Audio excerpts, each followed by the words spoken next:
Shalom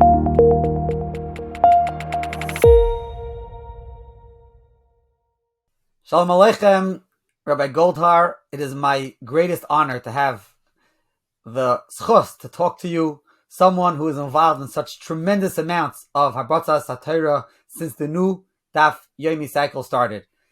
My name is Moshe Shwed. I'm the director of All Daf, and we'll get into how we met. But I think for starters, just tell the audience who you are. Your name is Rabbi Avraham Goldhar. You run Zichru. But before we get into exactly your background, what do you do now on a day-to-day basis with Zichru? Okay, so first of all, it's a great pleasure to be with you, Rabbi Shwed. I really appreciate this opportunity. And now I'm the co-founder of Zichru. My responsibility is to produce the materials, the way people are going to be able to retain the daf day after day, which is our goal, by producing a written summary of the material, the shir that people listen to, the way they come up with the sticking it in their brain so they can easily access the material, all the quizzes, and now Baruch Hashem, Zichru has grown where we have a lot of input from our members. So I've sort of become like the general editor. We have illustrations coming in, animations, and lots of things. So I oversee all the educational content of Zichru. So just for beginners, check out zichru.com. We are proud to host Zichru on All Daf.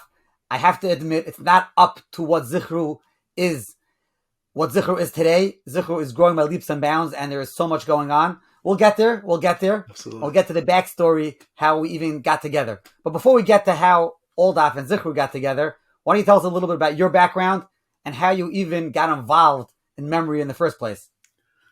Okay, so it goes way back. I'm originally from Toronto, Canada. I grew up not an observant family. We went to a Solomon Schechter type school in Toronto, and I got the pink slip when I was in sixth grade to skedaddle leak. And then when I was in high school, my senior year of high school, I got involved.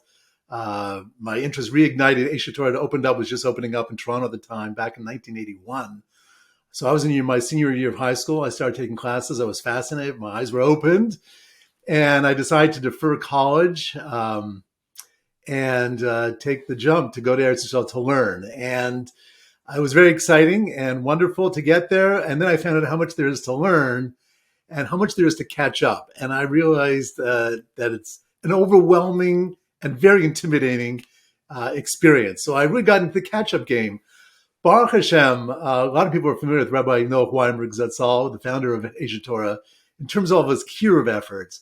But a lot of people don't know he had very innovative ways or approaches to helping someone starting out from scratch, more or less, catch up. So one of his directives or things he encouraged students to do was to memorize the Tariq mitzvahs. So literally within my first 3 months of being in Yerushalayim at the age of 19, I joined a chabura of half an hour a day early in the morning, memorized 10 mitzvahs a day in the Seder of the Rambam. And 2.5 months later, so we were Messiah, the Tariq mitzvahs. Rav Simcha Wasserman's, that's all came to our siyum. But the idea was to give someone the big picture, to give them a hekef. Just to jump in, I think it's fair to say that most quote-unquote FFBs cannot repeat the Tariq mitzvah. So that's not even catching up. That's like way ahead. Yeah, so it's true. And really that experience taught me two things. One is, wow, I can remember things. Who knew? And secondly, and I think more fundamentally, which has really shaped my approach to memory, it's all about being organized, learning in the Seder of the Rambam and categorizing everything, putting things together where they belong, so to speak, the way the Rambam does, and codifying. That really was the beginning of giving me an organized approach to learning, which facilitates memory. Another thing that Rabbi Weinberg suggested people to do, which wasn't so much done, I hadn't seen people really do it, but I thought it was a great idea, was he suggested making simanim. For every psucha and stum in the Chumash, we know little parshios in the Chumash, so there's 54 sedras, but there's altogether about 668 psuchos and stumos in the parsha. That's the way Moshe Rabbeinu received the Torah. And he suggested giving every siman, every psucha or stuma title a siman, or for the first day in Bereshis, Rikia Yamim, Moros, Ovos, Adam, Shabbos. If you do that. Vayetze, yeah. B'nai Yaakov. That's a long one. That's right, one. Yeah, so he suggested making simanim. So once I got involved in the learning, I didn't do it right away. But once I started to learn and become more equipped, I found that when it came to Chumash, I'd be back at Breshis. I'm starting all over again, and many parshas just faded away. Baloscha, Kiseitze, Mishpatim, very difficult parshas. So a few years in, I decided to try that system, and that really was the epiphany. I decided I'd learn 5 simanim a day, give it a title for each one. In 4 months, I had memorized the Chumash, at least the extensive framework for remembering. I was learning a parsha a day, 54 days, so every 2 months. I'd go through the Chumash, and all of a sudden, about 12, 15 minutes a day, I could review the entire Chumash from beginning to end. So that was another kind of major growth point for me. And then subsequently, when I got smicha, I sort of went into that niche of helping people catch up. So in 4 months, they'd go through a Chumash program where I taught them how to memorize the Chumash using the simanim, and then a 3-month overview course I developed for Mishnai, Shas Mishnayos, to give them a heck of all the major topics and prakim, and then eventually developed into crash courses and many different topics of Jewish history and so on. So that really became a specialty of mine and a love of mine, because it's great to give over that sense of empowerment to someone else. So I think you've told me in the past you spent many years living and learning and teaching in Eretz Yisrael. So maybe talk about that for a couple of minutes, what you did while you were teaching in Eretz Yisrael, and then how that developed to what you've moved forward before we get to Daf Yomi, when you returned to the States. Yeah, so I was in Eretz Yisrael for a grand total of 14 years, 7 years learning, and then 7 years teaching for Aish Torah, developing these programs, Chumash, Mishnayos, and then I developed these crash courses. I said, why not give someone, when they start out learning, waiting 4 months to remember the entire Chumash, for someone who's, just starting out, that's a long time. That's light years away. So I started to develop courses where in 1 hour, someone could go through the entire Chumash, an overview of the entire Chumash, and actually remember what's inside all 54 parts of the Torah with no memory technique, no simanim. It was a way of organizing the Chumash. So I started to develop that, and then I developed the same thing, crash course in Jewish history, and eventually, after being in Eretz Yisrael for 7 years, I was offered the opportunity to come to New York, my family, to become the educational director of Aish Torah New York, which was on the Upper West Side. They're opening up a center there. And so I came to the States in 1996 with my family, and we ended up being on the Upper West Side. And so I was overseeing the center, but my passion was these types of programs. So I developed eventually what's called the One-Day Sunday School. One day you can go through the entire Chumash, history, all of Jewish holidays, and an overview of Jewish law in a very systematic way. And then while I was there, I had an itch to start testing my methodology with children.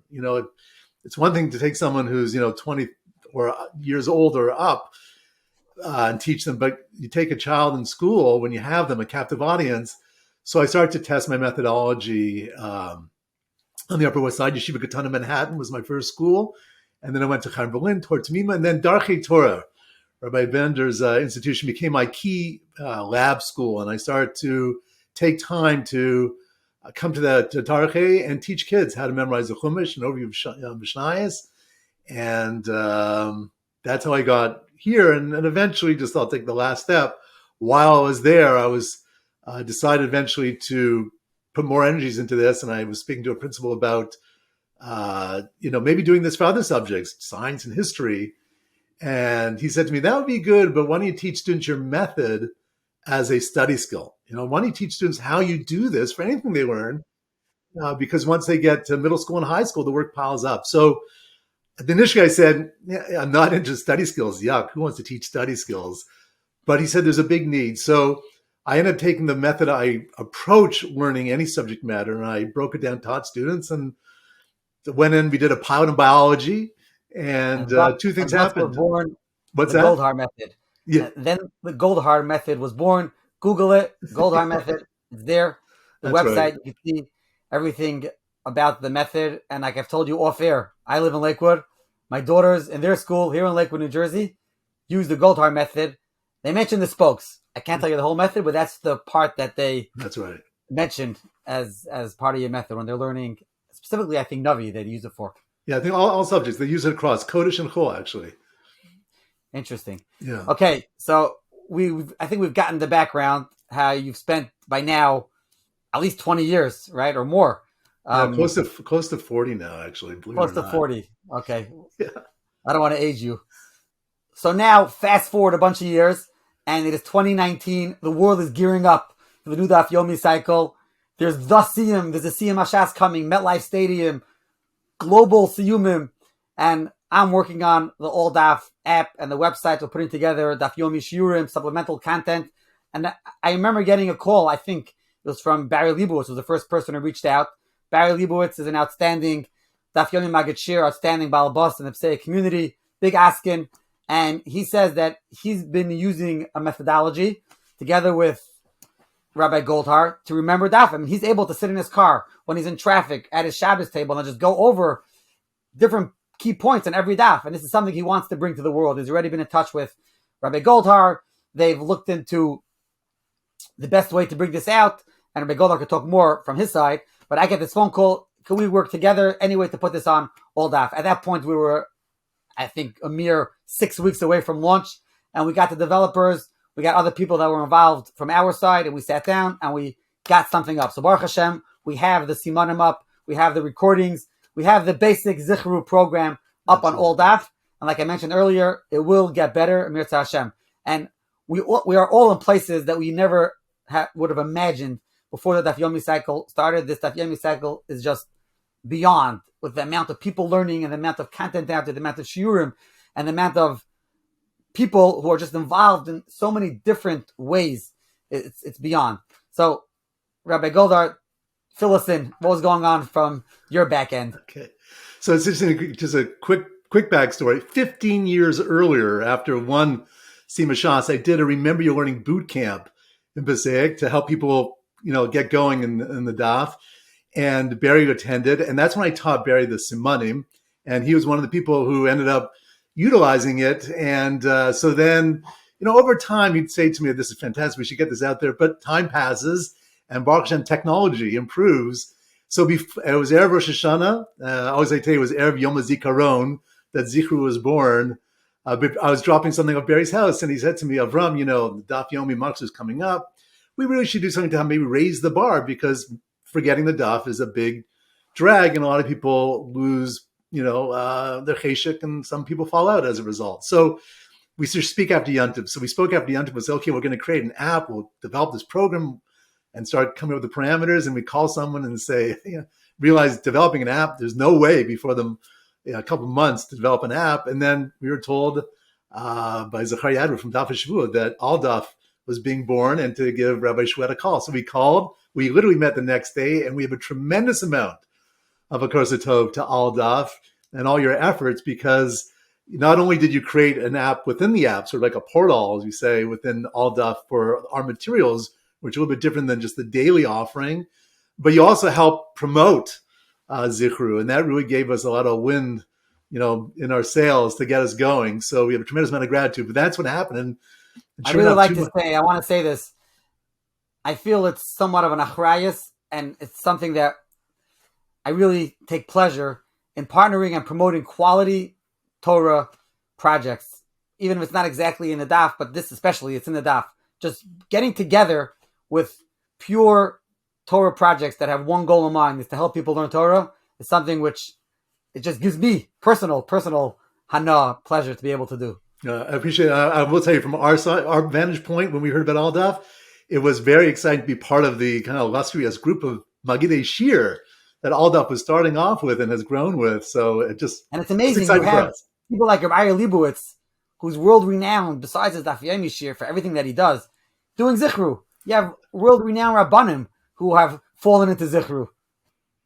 Baruch Hashem. Yeah. So it's so Zichru was born to the great help of Aldaf, and now we've just actually, as you mentioned at the beginning, we've just crossed the 25% of Shas mark. And being able to retain what's on every blot, 3 points per blot. We're conducting this discussion a mere few days before Zichru's inaugural Grand Chizuk event taking place in Pseic. I'm sure you'll see the ads. Hopefully it will be live streamed on alldaf.org as well. You'll be able to see people who already have Bikiyas and Yediyas in over 670 dafim 25% of Shas who have gone through and are memorizing simanim and 3 points in every daf. They're going to be there. They're going to be able to be fahered on that material, on those ideas. And I'm looking forward. I hope to be able to join in person. So that's something which is very, very exciting. And as Rabbi Goldhar likes to call it, Zichru land. Rabbi Goldhar, why don't you give the audience a taste of what Zichru is? And if someone signs up to Zichru, what could they be looking forward to begin the process and get into it? Okay, so Zichru, again, the goal is very simply to remember the daf day after day. And the way we do it is on two fronts. First of all, when anybody signs up for Zichru, they get 14 days of memory coaching, which is key to their success, because what's holding a lot of people back in general is they've been learning a long time and they've never necessarily had great atzlach in remembering the material. So there's a lot of residue resistance and disbelief that they can actually remember the daf day after day. People will say, I can't remember what I ate for breakfast. I'm going to remember the daf. So we provide coaching for the first 2 weeks of the program every day, guiding them through the process, key memory strategies, principles, and concepts that will help them achieve success. One of the key experiences which we also have to deal with is the fact that in their own experience, we call it learning blur. People experience learning blur, which is the moment you take your head out of the Gemara or you end the Shir or Chavrusa, whatever you learn starts to blur around the edges, and then the blur kind of seeps in closer in, and you start to fade away. So when you ask someone what they learned yesterday, the day before, or where did that come up, it's just a bit of a chant in their head, and it's very hard to access, and then some material just really fades away. So that experience is common to most people. So the way that we resolve that is with simanim. Simanim is the Torah's, methodology for making kinyan. Torah niknas al b'simanim. You learned on Erev and Daf and Daled that Torah is acquired through simanim. What is that experience of acquisition? So we like to say that what simanim do is they package what you've learned in your head. It's giving your brain an address to find material. When we learn something, if we don't say at the end, okay, what is it and where am I going to put it in my head? So then it's just being tossed, to the back of the mental garage where all the clutter is, and it's hard to find. But if you give things a specific address, then it's there. It's easy to find. So it's not like when we start the program, 14 days, and remember 14 blot in 14 days, people think it's like my head's going to collapse by the end of 2 weeks. It's the exact opposite. There's a tremendous sense of empowerment, and it's relatively easy. So the way simanim work is we give every daf a symbol. Daf base is a bayis is a house. Gimel is a gamal is a camel. Dalet is a door. People can come up with their own, but we have standard ones we use. Hay is a haystack. And what we do is we take 3 topics per daf and we link it to the siman. So one of the key strategies that Barry and I decided when we started this was where people often think when it comes to memory, if I can't remember everything, I can't remember anything. If I can't remember everything, I can't remember anything. And we believe it's the exact opposite. If you can remember anything, you can ultimately remember everything. You just have to do it step by step. So with the daf, people often shoot too high in their expectations and they don't meet them and then they feel deprived or unsuccessful. So we decided to go with the formula of 3 topics per blot. 3 seems to be a magic number. So far, no one has said too much, but 3 is very manageable. And we take the 3 topics and we link it to the symbol of the daf. It's the peg method. It's a classic memory technique. And we take the topics and we link it to that symbol. So that way they know that this topic is on daf beis and this is on daf gimel.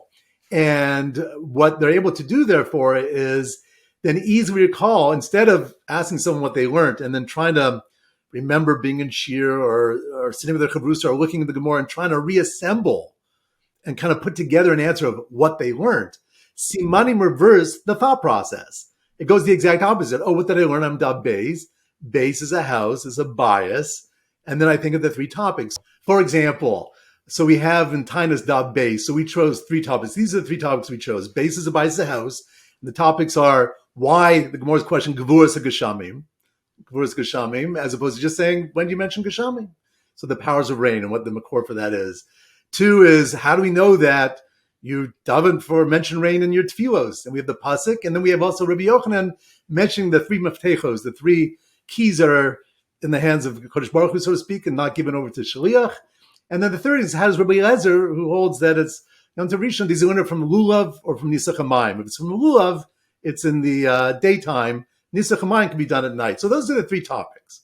So what we do is we take those three topics and we link it to a house, a bayis. So the story is you have this powerful rainstorm, Gurus Kushamim, beating down on the house, where you have a person davening with all their heart, the Chol of Avraham, they're davening with all their heart, thinking of three keys in Shemayim. So he's thinking of the three keys in Shemayim, and he's standing next to his lulav, which is only taken during the daytime. So you have a picture in your brain of a person, rain beating down in the house, the person's inside davening with all his heart, thinking of three keys in Shemayim, and right next to him is this handy-dandy lulav that's only taken the daytime. Boom. Now, when I think of dot base and tinus, that's what I do. I go to my house, I pull up the image in my mind or the story, and I'm able to recall the 3 points and then expand other things that I recall in the blot. The more you know the blot, the more you'll be able to remember from the blot. But the simanim I have a good question that many people are asking. Why does it have to be such funny sentences? Why can't we have a regular sentence, that I feel comfortable telling over to my friends? Why do I have to have this weird sentence about some guy who's in a spacesuit who might be jumping up and down and doing jumping jacks while he's saying Masha Baruch? What do you say, Rabbi Goldhar? Okay, it's a great question. And the answer is 2 words. Weird works. Weird works when it comes to memory. When I'm trying to get something into your head, I could say, okay, let's take, Plony, and let's take a standard item and make it very, very plain Jane, so to speak. But then I can make a plain Jane, but the problem is that you have a lot of Plonies in your head. So if I want to carve some space, mental space, to create an image, I want to do something that's off the beaten path. So there's nothing competing with it. So here I create an image, of the beating rain and the 3 keys in Shemayim, and he's next to his love, and that helps me create the canvas, so to speak, in your mind. So it is goofy, it is weird, but it works. And no one knows when you're sitting in shir and they ask you, where do you see it? And you can answer like that, where you went in your head. They don't know. All they know is, how did you do that? And how do you do that with 25% of Shas? It sounds like ludicrous, especially if you're a ball bus and you have a very limited time winning the daf. So weird works. So it's better than not having something work. Okay, Rabbi Goldhar, I have a couple of things I want to ask you before we wrap up. Number one, is there anything for somebody who's not yet holding by taking on the Zichru challenge, the Zichru commitment, anything that a regular person could do to help his memory when he's learning daf or any Torah subject? Yes, absolutely. There's a number of things to do. The first thing I'd say is that a very simple thing to do is when you're learning a blot, choose one thing. Just choose one thing. Start with one thing that you're interested in. Write it. Okay, take out a piece of paper. I'm a big fan of note-taking. The Goldhar method's all about note-taking. Take out a piece of paper, write dot base, and whatever the topic is, just write a bullet point what that topic is, and keep it in your Gemara. And then look at it. It's like, I call it it's like a supermarket shelf. If I tell you to take one item a day and learn how to put it on the supermarket, that's not a big effort. That's the same thing we're doing in our mind. But if you write it down, next day, you read that one point, dot base. There's no memory technique other than reading it over. Choose something in Daf Gimel. Now, the thing that the resistance people have to that, I was meeting with someone recently, and I say we do 3 points a day. So he said, well, what do you do if you have 10 points? So I say, well, we have a net gain of 3. At least we get 3 points. Most people are walking away because they have an all or nothing approach with nothing. So one thing to start is just keep a list of one thing. You can keep 2, but just list it and then read the list every single day. You'll be amazed how seeing that list in your mind on paper will help you remember blot and topics. The other thing I'm a big fan of, and goes a little broader discussion, but having an organized mind is the key. And the key to organization, at least the first step I always tell people, is learn how to count. Count. Okay, you have a Mishnah. How many parts to the Mishnah? Boom. Okay, how many things were discussed on this blot? This is not only to know what the answer is, but this guides your thinking. Because people get lost when they learn. But when you just ask, okay, how many? that makes you think in a more distinct, structured way. And then when you ask the question, how many, and you get the answer, then you know, okay, there's 3 things, there's 4 things, there's 2 things, or 5 things. But if you don't know the number, the mind naturally assumes there's more, and then you could think there's a ton, but there's really not. It's manageable when you know the number. So quantity before quality are just a very helpful thing in general when you learn to break things down into how many, and that'll start giving you structure to hold on to. If I recall, one of the ideas that you had when you were launching Zichru was this type of numerical skill of getting clarity in how many prakim there are in each Masechta, and then what the prakim talk about. I don't think you're actually doing that now, but maybe that's for Zichru 2.0. Yes, actually, it's in the works to launch it again as we wrap up Maseches Moed, to go back and now structure the entire Seder using that methodology. In the beginning, it was just, Tafasta Meruba for most people, but now I think people are ready and able for it. Exactly. Okay, Rabbi Goldhar, and just to wrap this up, it's been great speaking with you. Why don't you leave the audience with where Zichru is holding today, a little bit about the numbers and the people and the scope and where Zichru is today as we approach this grand inaugural day of Chizuk coming up in just a few days.